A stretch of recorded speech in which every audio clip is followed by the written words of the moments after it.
দেখে আসি। Free fire game খেলতে শুরু করি 2020 সালে। এলাকার ভাই ব্রাদার গুলোকে দেখতাম রাতে এক জায়গায় বসে বসে শুধু চিল্লাচিল্লি করতো। একদিক দিয়ে ভালো লাগতো, অন্যদিক দিয়ে মনে হতো এরা এমন চিল্লাচিল্লি কেন করে, চারজন করে। তারপর তাদের কথা মতো তাদের মতোই শুরু করি ফ্রি ফায়ার গেম।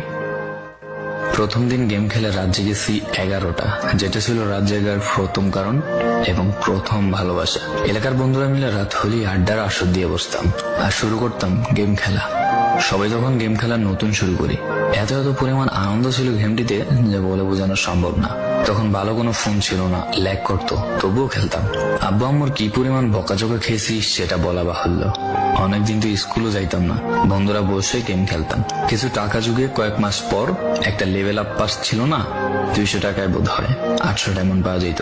তো সেখান থেকে 800 ডায়মন্ড থেকে একটা অলগ ক্যারেক্টার নিই, আর সেই অলগ ক্যারেক্টার ছিল তখনকার সময়ের সবচেয়ে দামি ক্যারেক্টার। তখনকার দামি প্লেয়ার মনে হতো নিজেকে। আবার গেমের ভিতর অনেকের সাথে বন্ধুত্ব পর্যন্ত হয়ে গিয়েছিল। গেমের ভিতরে বন্ধুত্ব হলেও বাস্তব ছিল বন্ধুত্বগুলো। তখন ফ্রি ফায়ারের ডু পার্টনার সিস্টেমটা ছিল না, তাই কোনো মেয়ে গেমেও ছিল না। তারপর যখনই মেয়েরা গেমটা শুরু করে তখনই আস্তে আস্তে গেমের আনন্দ নষ্ট হয়ে যায়।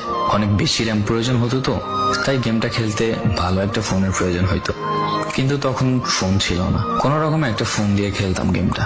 ভাবতাম একটা ভালো ফোন হইলে গেমটা আরো সুন্দর করে খেলতে পারতাম, ল্যাগ করতো না ইত্যাদি। কত আনন্দই না ছিল তখন।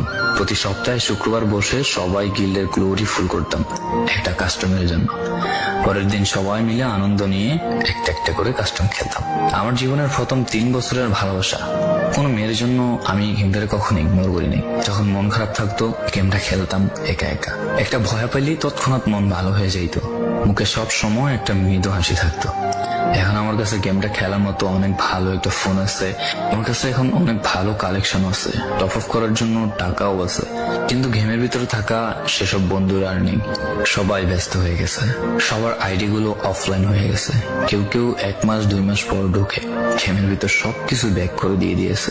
এখন যার বেশি টাকা সেই বেশি প্রো, এখন কারো স্কিল দেখা হয় না। ফ্রি ফায়ারের সব ফালতু ইউটিউবারদের দিয়ে ভরে গিয়েছে সব। ওল্ড ইউটিউবার গুলো ফ্রি ফায়ার খেলা ছেড়ে দিয়েছে। আমি এখনো সেই 2017 সালে ফ্রি ফায়ার ব্যাক আসবে বলে অপেক্ষায় আছি। এই পুরো ভিডিওটা স্কিপ করতে আপনার ইচ্ছে করছে না, কোনো এক কারণে আপনাকে এই ভিডিওটা দেখতে বাধ্য করে রেখেছে। জি জনাব, তুমি সেই ছেলে যে তার পুরো আবেগ দিয়ে গেমটা খেলেছো। তুমি সেই ছেলে যে 2017 সালের ফ্রি ফায়ারের মিউজিক শুনলে কান্না মুখ করে ফেলো। তুমি সেই ছেলে যার এত পরিমাণ আবেগ যা এখন তুমি ফ্রি ফায়ার গেমের পুরনো কোনো ভিডিও দেখলে মন ভরে দেখো। তোমার আবেগটা কোনো মেয়ে নয়, নিয়েছে তোমার ফ্রি ফায়ার।